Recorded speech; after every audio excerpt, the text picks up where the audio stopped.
invitación a visitar la Universidad Católica. Es la primera vez que he dado algún tipo de taller o algo acá. Ha sido un placer conversar con varios alumnos y también ver a colegas, amistades. Agradezco muchísimo, sobre todo Cristian y Rodrigo. Ayer conversábamos a partir, recuerdan, de la figura de Esteban Salas y la lectura bastante precisa de un villancico, una nave mercantil, un villancico barroco en 1791, que nos permitió, entre otras cosas, introducir el concepto del contrapunto. Por cierto, recuerdo, porque aquí está Alison, que escuchamos ese villancico hace algunos años en Berkeley, en un seminario, no recuerdo, sobre el ensayo cultural, donde también leíamos, como vamos también a ver hoy, a Fernando Ortiz.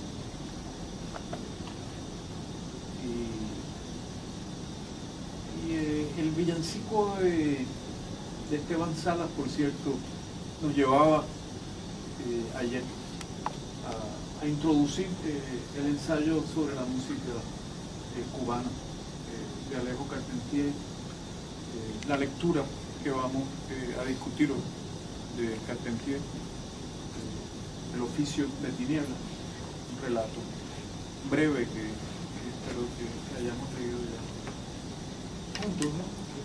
Yo les envié ayer una cita específica que quería comentar con ustedes, una cita de un par de los textos que vamos hoy a ver, introducir.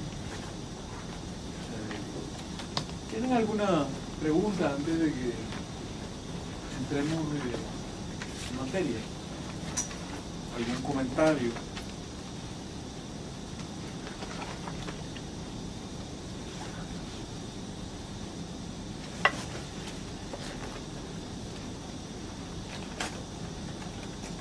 ¿Qué les pareció Oficio de Tinieblas?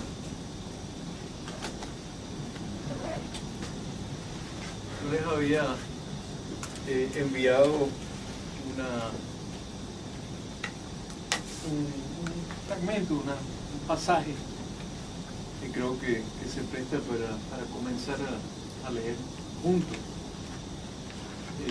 Este relato de Alejo Carpentier, uno de sus primeros cuentos, que se publica en 1944 en la revista Orígenes de Lezama Lima.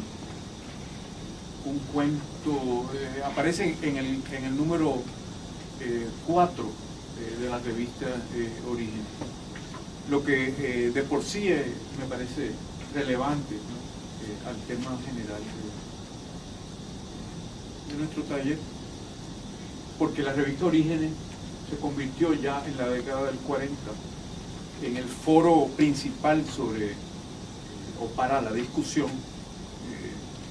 en torno al neobarroco y su relación con la cultura nacional cubana. La figura de Carpentier, por cierto, se identifica con los orígenes mismos de ese debate. Algunos de los textos iniciales de Carpentier sobre el llamado Real Maravilloso, ¿no? y el neobarroco fueron los textos que renovaron esa discusión en Cuba. Yo no voy a entrar, digamos, a dar un contexto demasiado amplio sobre el debate que seguramente conocen, no solo por la importancia de Lezama Lima y luego de uno de sus grandes lectores, Severo Sarduy, sino también por el destino, el devenir chileno y argentino de algunos de esos debates en la obra, por ejemplo, de Diamela Eltig, o de lo que Berlongher, tanto en la Argentina como en Sao Paulo, llamó el neobarroso, ¿no? Estos debates generalmente no toman en consideración la cultura musical. Es muy interesante plantearse algunas de las preguntas que se hacen ellos mismos antes, digamos, encarar esas mismas preguntas, pero con ejemplos que vienen de otras zonas musicales. Y para Carpentier,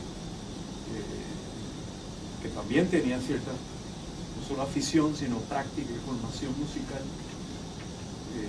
el ensayo sobre la música cubana es un ensayo contemporáneo de este relato que vamos a comentar hoy. Es muy importante. Es un ensayo que también se relaciona con un libro clave de esos años que ya mencionamos ayer, que es el contrapunteo cubano del tabaco y del azúcar de Fernando Ortiz, donde comienza, digamos, a sistematizarse, por llamarle así, digamos, cierta práctica del contrapunteo como un modo de organizar una teoría de la multitemporalidad distintiva de las culturas no solo caribeñas, sino latinoamericanas en un sentido más amplio. Entonces, en ese contexto se publica en 1944 el cuento Oficio de Tinieblas. Hay algún debate sobre si es o no el primer cuento. Es contemporáneo del Viaje a la Semilla, un relato mucho más conocido de Carpentier, y que con el Viaje a la Semilla comparte esta preocupación tan típica de él sobre la temporalidad, el cuestionamiento, digamos, de los grandes patrones y discursos de la temporalidad occidental, ¿no? Que incita, es uno de los mecanismos que estimulan la ficción en Alejo Carpentier.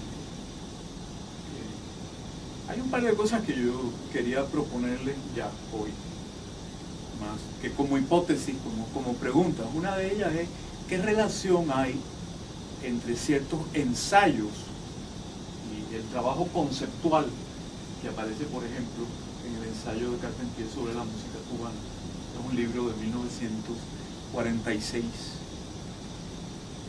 fechado, digamos, el prólogo, un libro que sale publicado en México, pero fechado el prólogo en Caracas en 1945, o sea, contemporáneo de él. Muy interesante la pregunta: ¿qué relación hay entre esa reflexión sobre la música en el ensayo del 46 y el paso de Carpentier a la ficción? Relación entre el trabajo, digamos, de reflexión histórica y teórica también, que hay en el ensayo, y la elaboración de un discurso de la ficción. Esto es un tema que voy a dejar por ahora en el aire, y al que nos va a traer nuevamente la pregunta por la ficción, no solo ya en un cuento, sino en un libro teórico, como teórico, fragmentariamente teórico, como lo es el contrapunteo del tabaco con el azúcar. ¿Qué relación hay entre la ficción y estos modelos de interpretación cultural que se van elaborando a partir del ensayo, en el caso del ensayo sobre la música, pero también en la antropología y en otras disciplinas? Son algunas de las preguntas que ya hemos ido sugiriendo y a las que volveremos hoy con algunos ejemplos específicos. ¿Sí? Yo tenía una consulta respecto como a realidad los dos textos que me ponían la bibliografía Concepto Barroco y Oficio de Tinieblas, que es curiosa, no sé cómo articular el estatuto de la música cuando se inserta como dentro de una comunidad. No es ni privado ni público, está como en la mitad en algún sentido, porque no sé, por ejemplo, parte como, hay como una especie de funeral de, de un personaje público, pero el funeral también tiene como una cuestión media íntima, la sombra empieza como a afectar la vida cotidiana, el mundo de la vida de las otras personas. Sí.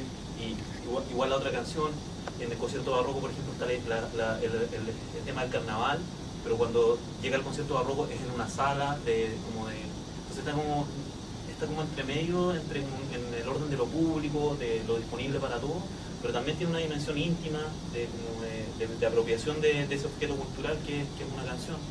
Entonces, como que la música está como entre medio, me cuesta ubicarlo, al menos desde esta escritura de Carpentier. ¿Hay alguien que quiere responder a la pregunta? ¿Sí? Pienso tal vez que la manera en que tiene la cuestión de la música también se asocia, por lo menos en este cuento, con la dinámica de la peste, con el cólera, que también tiene esa doble, lo público y lo privado, digamos, también está, no sé, Claro. ¿Qué tienen que ver? Aunque quisiera dar un paso atrás y para ir juntos, digamos, tal vez incluso resumiendo algunos aspectos del relato, pero aceptemos ya que se trata precisamente de una ficción sobre los límites entre ciertos espacios, ¿no? La peste, el terremoto, de algún modo produce un tipo de condición que impacta las fronteras en esa sociedad, fronteras entre instituciones, fronteras entre cuerpos, exaspera, digamos, ciertas preguntas por el contagio.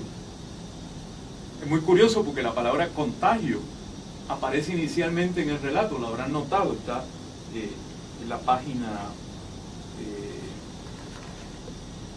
en el apartado tercero del relato, ¿recuerdan? Aparece no en referencia al cólera, la epidemia del cólera,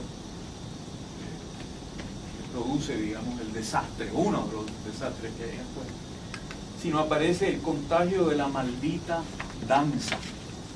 La danza, ¿recuerdan? La sombra se repite por todas partes en la ciudad, hasta el punto, insiste el narrador, en que en algunos momentos, dentro de la iglesia, el mismo organista lleva el ritmo de la sombra a contrapelo y en contrapunto, digamos, ¿no?, con las formas litúrgicas que se suponía que estuviera tocando. Entonces hay una especie como de circulación de la sombra, ¿no?, que va problematizando estos límites entre los espacios, digamos, discretos, entre los espacios que ordenan el sentido social.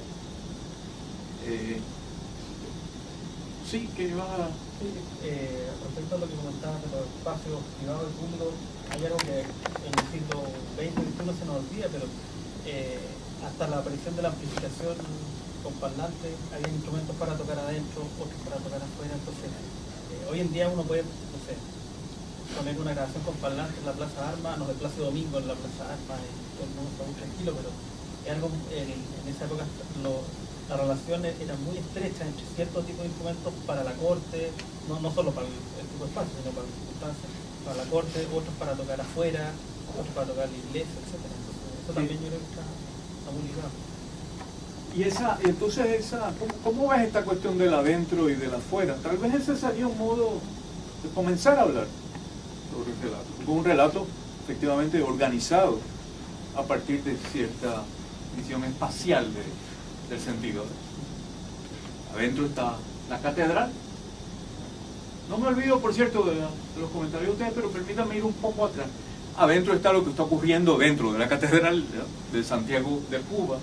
Está fechado el cuento, 1851. Hay unos ritos funerarios, ¿no?, para un capitán general que acaba de morir en esa época, y de momento se convocan a más de 100 músicos para tocar el Requiem de Mozart dentro de la catedral.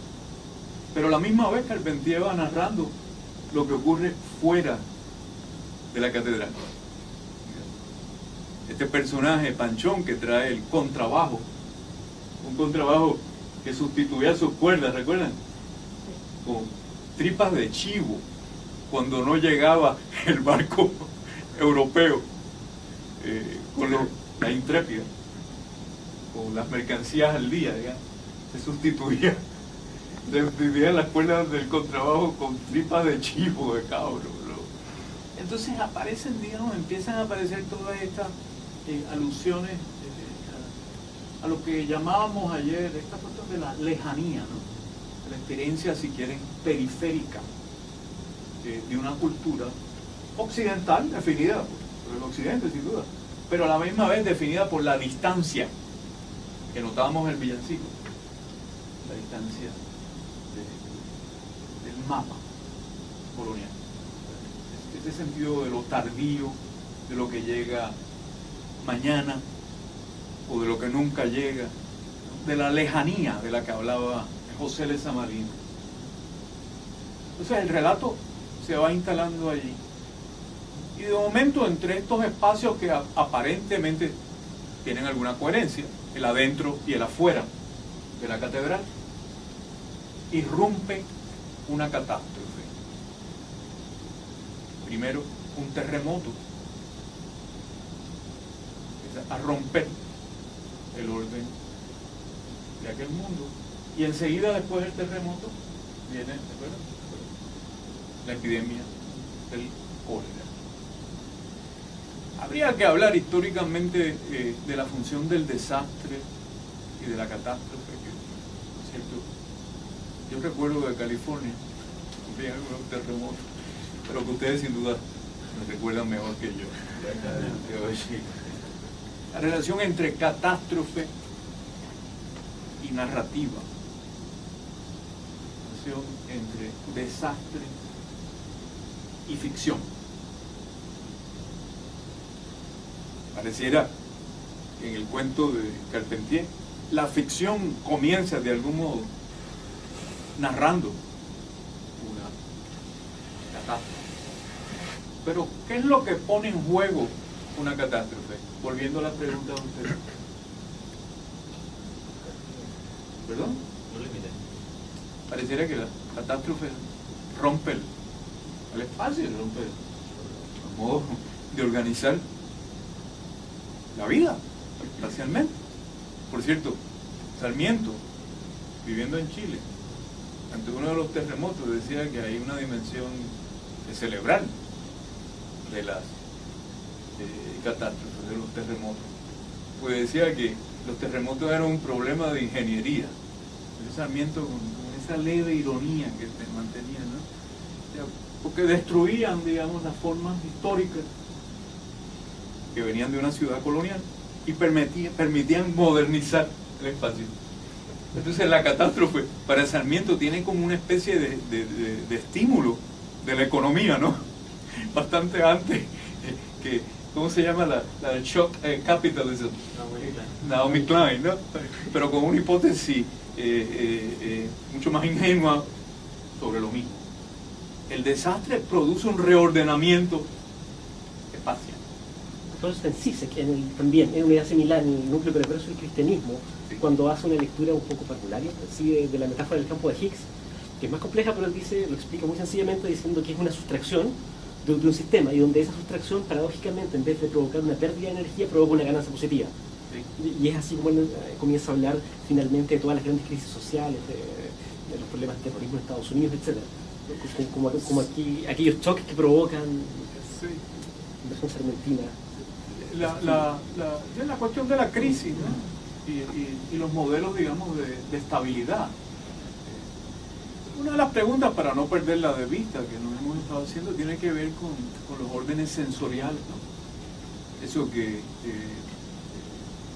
Jacques Rancière llama los regímenes sensoriales, como una de las dimensiones que organizan la experiencia del sujeto, pero que también condicionan la historia de la estética y su relación con las políticas del cuerpo, no con esa dimensión biopolítica de la gubernamentalidad, digamos, y de la organización del cuerpo como objeto mismo de la política, la que habla también Agamben, sino como la percepción misma, sobre todo en la práctica estética, pone en juego, digamos, los ordenamientos del sentido y del poder.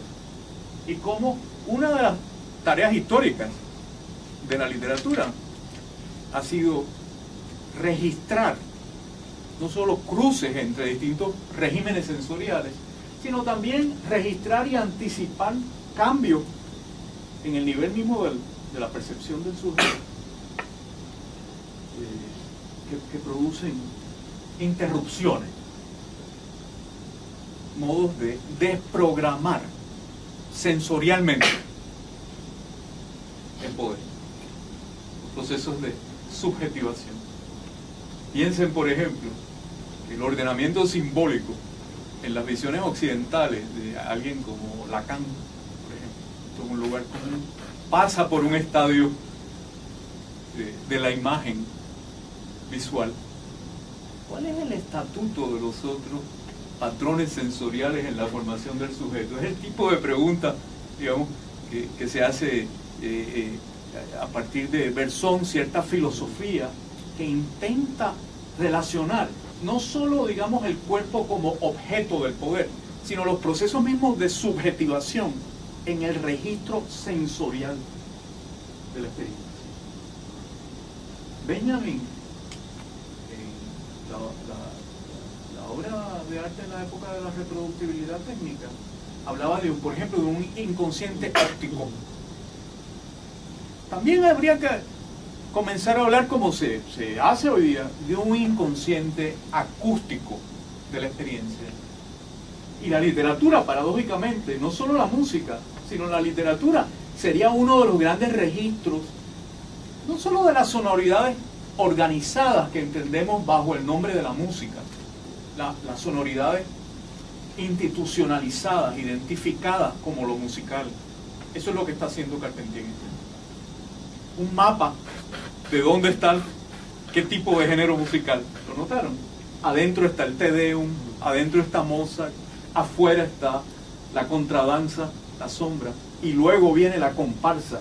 Ay Lola, una comparsa, un pregón callejero, haciendo un mapa, digamos, de las sonoridades, pero también del ruido, de lo que hay en los límites de la música, de lo que hay en los límites, digamos, catastróficos de la institución sonora. Pero vuelvo a esta cuestión de la catástrofe y su relación primero con los discursos de ordenamiento, obviamente que se destruyen, y también con ciertos principios modernos y de economías que se construyen a partir de la catástrofe. Economía en términos del capital. Piensen la importancia la importancia clave del terremoto de Lisboa de 1770 y pico, ¿no? Terremoto que destruyó, le permitió al marqués de Pombal reconstruir todo el bajo ese donde se mueven algunos personajes de Pessoa. Lisboa, una ciudad antigua, medieval. El terremoto sacude la historia medieval de la ciudad, le permite al marqués de Pombal, un ilustrado, reconstruir la ciudad. Pero también hay catástrofes que no pasan por esos niveles, digamos, que es lo que le interesaba a los filósofos ilustrados. Kant escribió sobre la catástrofe del terremoto de Lisboa. Voltaire.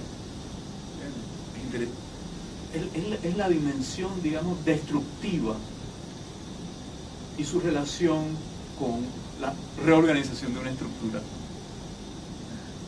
Ahora, ¿qué le pasa, digamos, a los órdenes, llamémosle así, sensoriales de la percepción misma? Y la pregunta es si la literatura y la ficción, un cuento como este, no tendrá que ver con esto. Como si de algún modo la literatura, aquí, el relato, no estuviera explorando, digamos, los modos en que circulan los cuerpos, los espacios, los sentidos mismos, en estos momentos catastróficos, cuando los límites que le dan coherencia a la experiencia, adentro, afuera, razas, blanco y negro, ricos y pobres, todo esto se desploma. ¿Qué le pasa al ordenamiento sensorial cuando se vive una catástrofe? ¿No será esa una de las tareas también de la literatura? Registrar estas zonas donde los límites ya no son capaces de organizar experiencia, ¿no? Vamos un poco de vuelta. ¿Tienen algún comentario, alguna pregunta? ¿Sí? Sí, que me Orlando, acordaba ¿no? sí, que en los ensayos que tiene Kant sobre los terremotos, que es muy bonito porque es casi un parangón a lo que va a hacer en el futuro en su sistema crítico, que dice, bueno, está comprobado que estamos parados sobre un vacío, dice. Entonces cuando estos vacíos como que dice algo como que se chocan, una cosa bien extraña, ahí es cuando se produce la catástrofe, refiriéndose al tema de Lisboa sobre todo. Pero claro, es bien interesante que sea ese espacio común vacío el que produce la catástrofe, el que de vez en cuando se manifiesta, se aparece, se muestra a sí mismo y disloca en el fondo, disloca todo este sistema perceptivo que Discurso, órdenes sociales. Ahora recuerdo del texto de Kleist, que tiene un texto que se llama El terremoto en Chile, que es precioso. No lo conozco. Es precioso porque, bueno, narra... ¿De qué año? Debe ser principios del siglo XIX probablemente. Yo diría así, principios, pero no estoy seguro. Muy interesante. Yo recuerdo durante el último terremoto, el terremoto grande de Chile, yo le preguntaba a una amiga que es filósofa, que vive acá, sobre los discursos sobre el terremoto. Me daba cuenta inmediatamente que era una pregunta un poco banal, o de proporción con el sufrimiento inmediato de la situación, discurso, respuestas narrativas. ¿Tú crees que por un momento va a estar leyendo a Maurice Blanchot? Pero no, había algo, porque tiene que ver con la función narrativa, ¿no? Respondía ella. La narrativa como respuesta, precisamente, a algún tipo de catástrofe, que no es necesariamente la de un terremoto, pero que tiene muchas veces que ver con la propia dislocación sensorial. Al menos esta es una de las preguntas que estamos explorando con relación a la sonoridad. Pues fíjense que la sonoridad sería una dimensión sensorial subestimada por los grandes discursos de lo simbólico, los grandes discursos de la identificación visual, que son los discursos que dominan en la modernidad. Entonces, ¿no será que hay algo en la sonoridad que tiene que ver precisamente, ya no solo con la percepción de los cuerpos individuales, sino con la historia misma de otras culturas, la historia del colonialismo? ¿Qué relación hay entre la desprogramación sensorial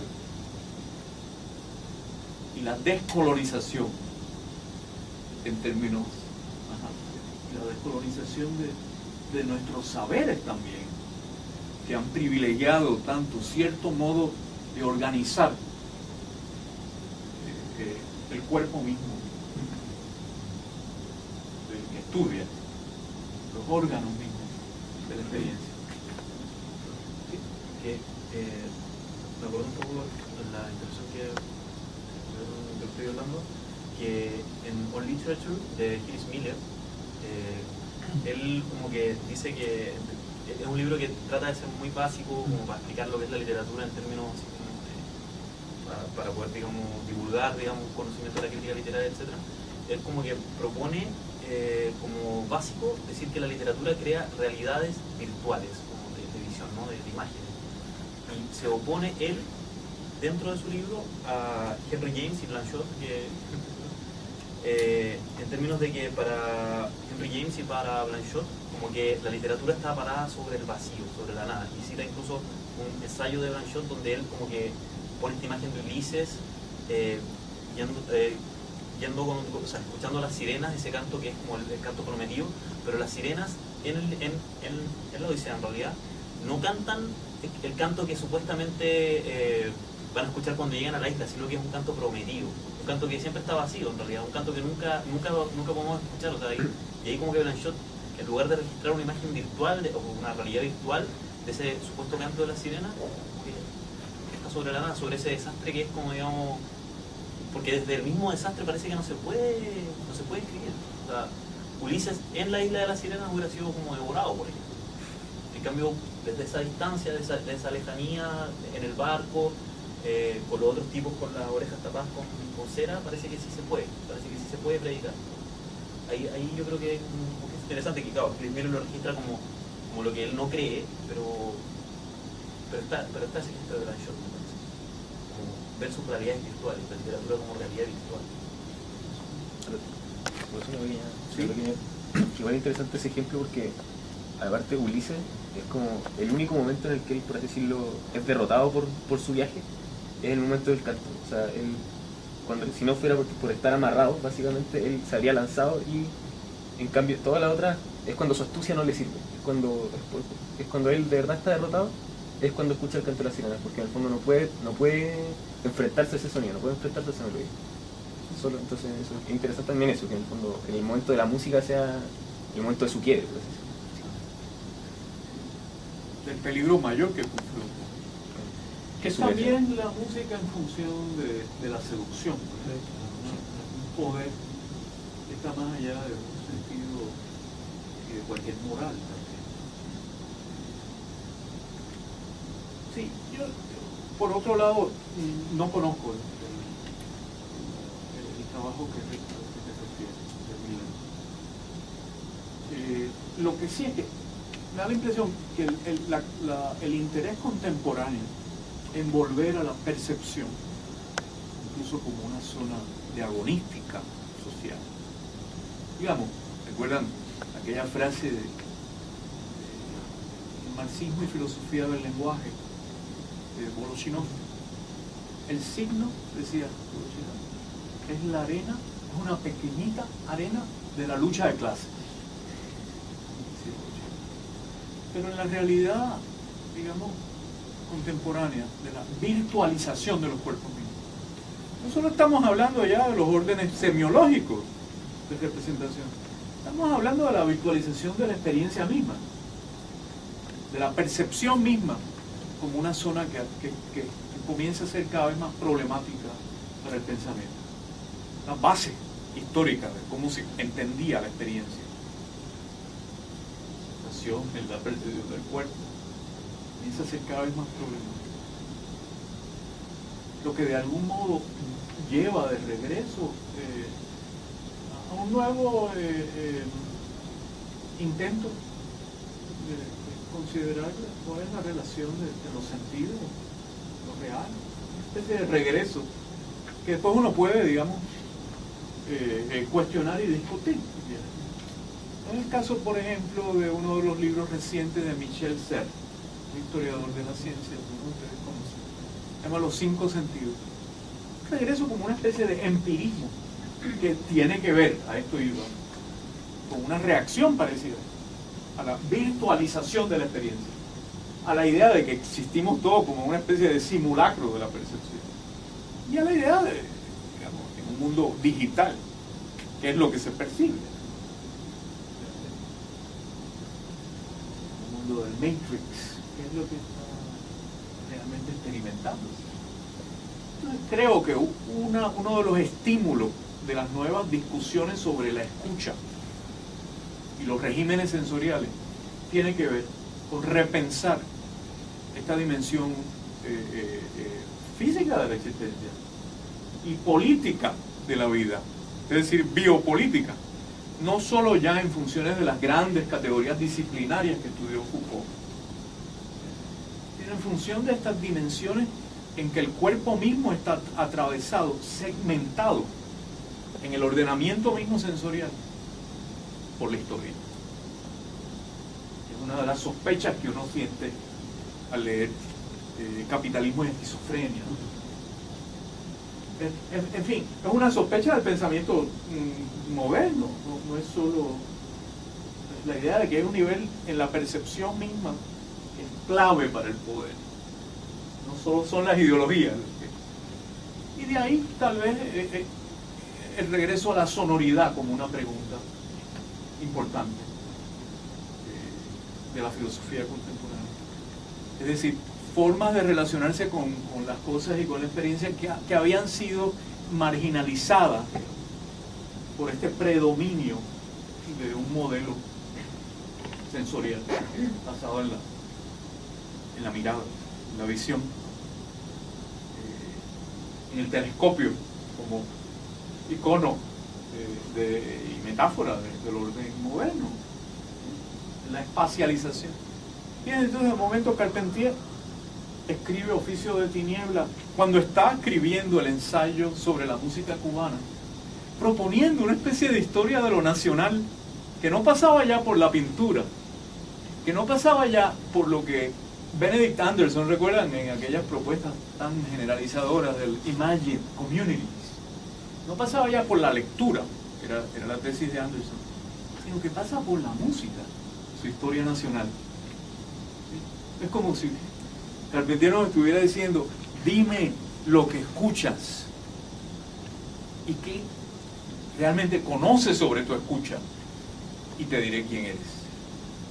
No es solo dime lo que ves o lo que lees, dime cómo te ubicas en el mundo de estas sonoridades en pugna de lo social. Ven el cortocircuito que va produciendo una historia de Cuba, no solo ya hecha con la referencia a la historia, a la cultura literaria, sino a la cultura sonora de la música nacional. Muy interesante. En ese sentido, es una historia contemporánea, se publica un poco después, pero la reflexión es contemporánea de Mario de Andrade, en el ensayo sobre la música brasilera de 1927, donde Mario de Andrade, una de sus preguntas básicas es: ¿qué es lo que hace una música nacional? Esta pregunta. Son intelectuales modernos, vanguardistas, pero a la misma vez preocupados por qué es lo que hace un músico nacional. Y claro, el héroe en su historia es Héctor Villalobos, un intelectual, compositor, que también había explorado la importancia de Bach y del barroco, y que entendía ya en su relación con el Estado Novo en los años 30 de Getúlio Vargas, un Estado autoritario, nacional popular autoritario de derecha, entendía que para un país como el Brasil el mapa de la sonoridad en los géneros de ciertas formas nuevas que él intenta crear, como los choros, era tal vez de un potencial nacional más fuerte para la formación de los ciudadanos, esta gran oreja nacional que él va elaborando en las lecciones de solfeo. Va programando una pedagogía nacional basada en la sonoridad.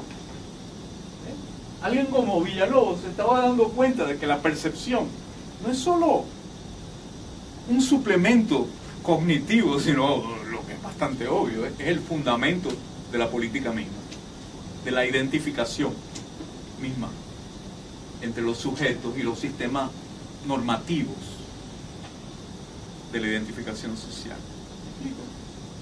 Para Villalobos esto estaba clarísimo. Carpentier, contemporáneo de Mario de Andrade, ese ensayo es realmente notable. Por cierto, esto se ha estudiado en el Brasil. Recomiendo los trabajos de José Miguel Wisnik sobre la relación entre música y literatura en el Brasil, y específicamente sobre música, en el caso de Villalobos, música y nacionalismo. Esto en el caso de la Argentina, lo estudió recientemente Florencia Garramuño, quien estudiaba el tango y el samba en la formación de lo que ella llama un modernismo primitivo. No hay que estar de acuerdo con ellos. En el caso, por ejemplo, de Garramuño, su relación me parece a mí con el modelo de Anderson, de Benedict Anderson. No voy a cuestionar esto, pero lo interesante es que tanto Bismarck como Florencia Garramuño notan, digamos, en el ensayo de Mario de Andrade, este gesto formador de comunidades que no pasa por la letra, sino que explora esta dimensión subjetivadora de la sonoridad. Y fíjense que digo sonoridad y no solo música. Porque esa distinción entre sonoridad y música es clave, es como la distinción entre sonoridad y fonema en la lingüística, las bases del sentido.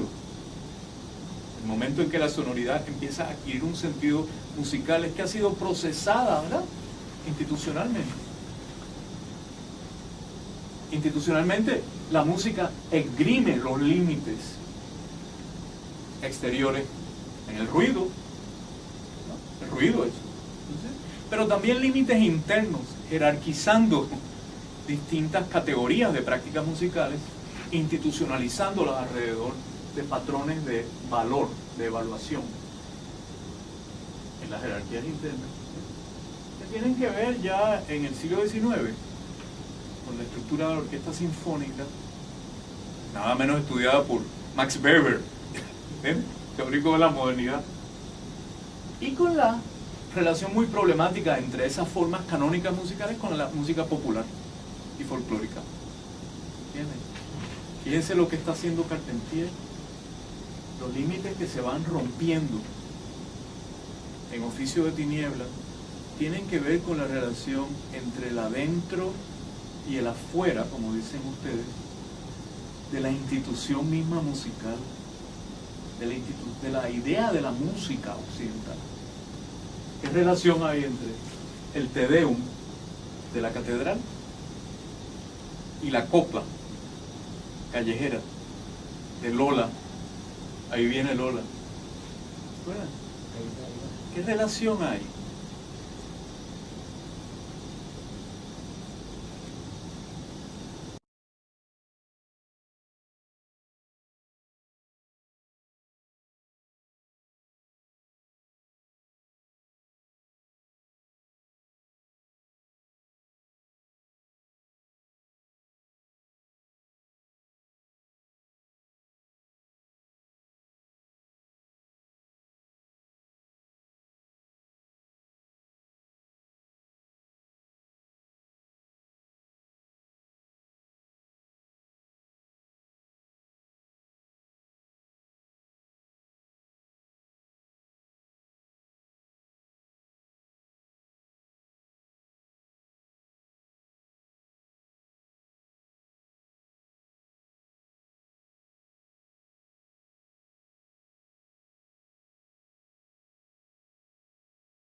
está como entre medio, en el orden de lo público, de lo disponible para todos, pero también tiene una dimensión íntima de apropiación de ese objeto cultural que es una canción.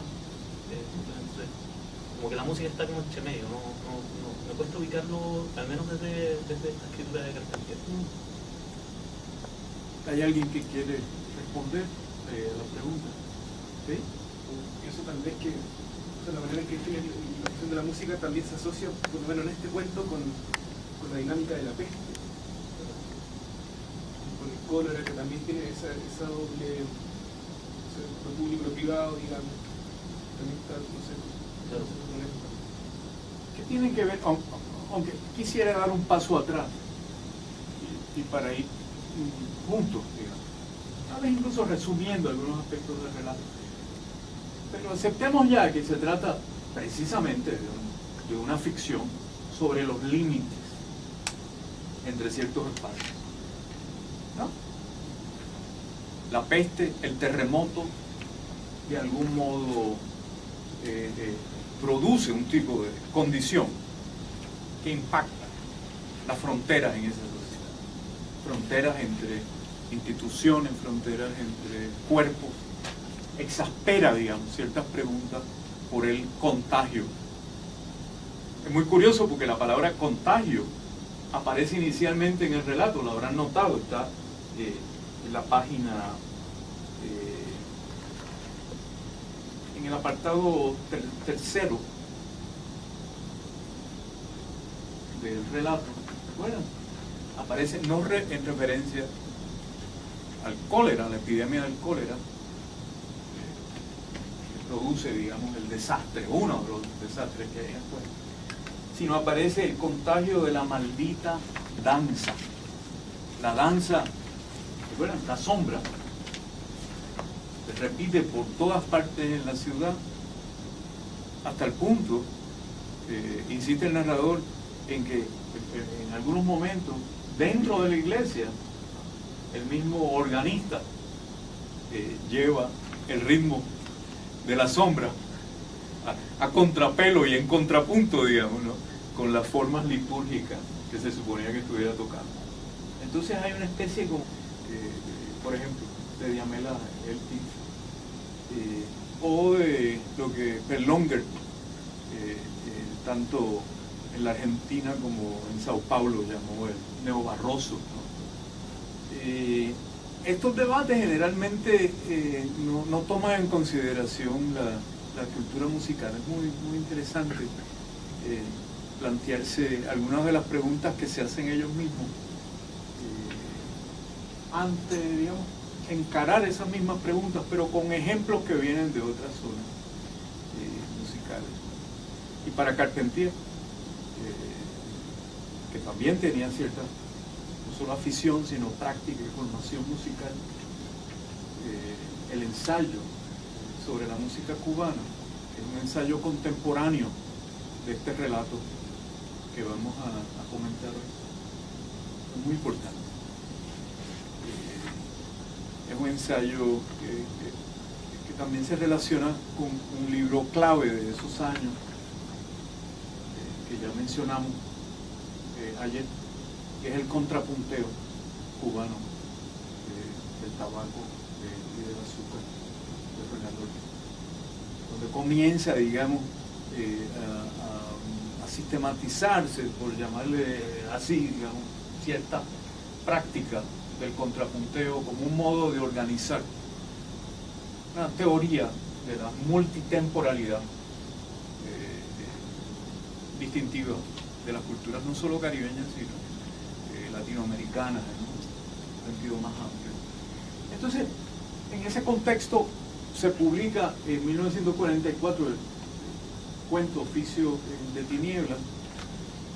Hay algún debate sobre si es o no el primer cuento. Es contemporáneo del Viaje a la Semilla, un relato mucho más conocido de Carpentier, y que con el Viaje a la Semilla comparte esta preocupación tan típica de él sobre la temporalidad, el cuestionamiento, digamos, de los grandes patrones y discursos de la temporalidad occidental, que incita Es uno de los mecanismos que estimulan la ficción en Alejo Carpentier. Hay un par de cosas que yo quería... ¿Tienen alguna pregunta antes de que entremos en materia? ¿Algún comentario?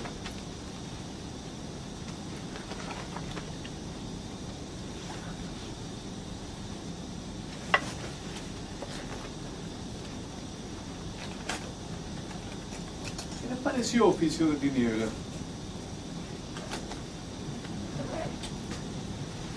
Yo les había enviado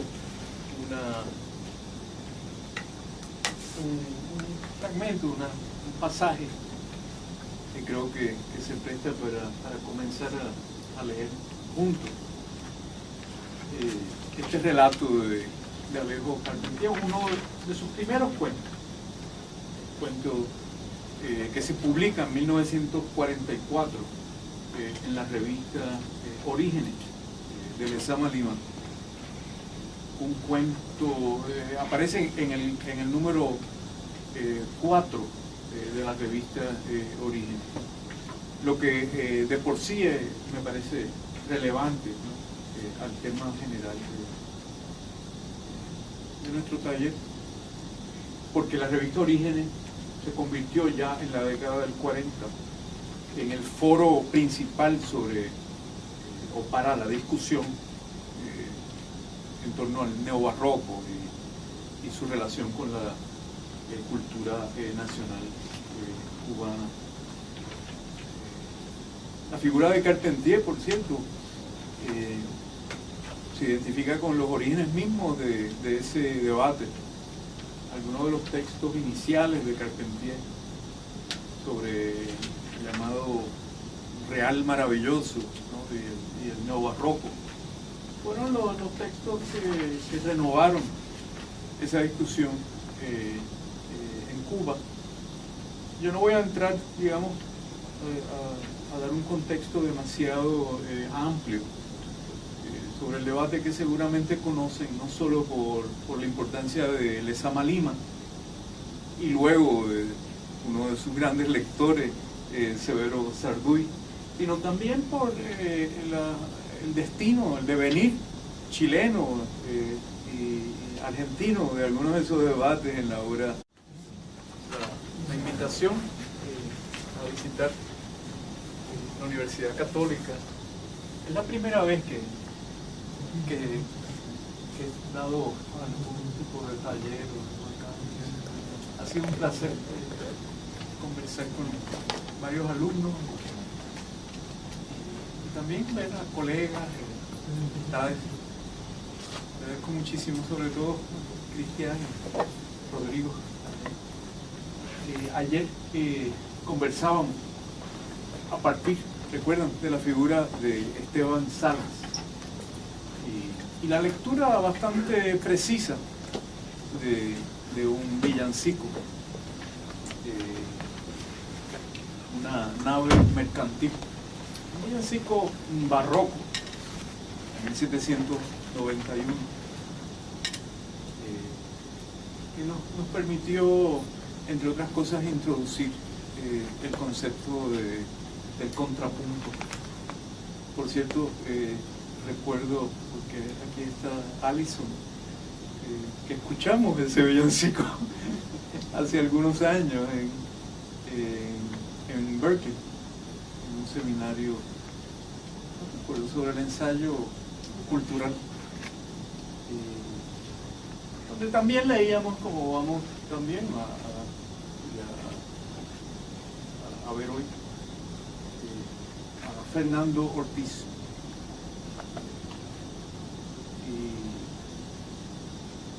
Y el villancico de Esteban Salas, por cierto, nos llevaba ayer a introducir el ensayo sobre la música cubana de Alejo Carpentier, la lectura que vamos a discutir de Carpentier, el oficio de tinieblas, un relato breve que espero que hayamos leído ya juntos, ¿no? Yo les envié ayer una cita específica que quería comentar con ustedes, una cita de un par de los textos que vamos hoy a ver, introducir, proponerles ya hoy, más que como hipótesis, como preguntas. Una de ellas es, ¿qué relación hay entre ciertos ensayos y el trabajo conceptual que aparece, por ejemplo, en el ensayo de Carpentier sobre la música cubana? Es un libro de 1946, fechado, digamos, el prólogo, un libro que sale publicado en México, pero fechado el prólogo en Caracas en 1945, o sea, contemporáneo de esto.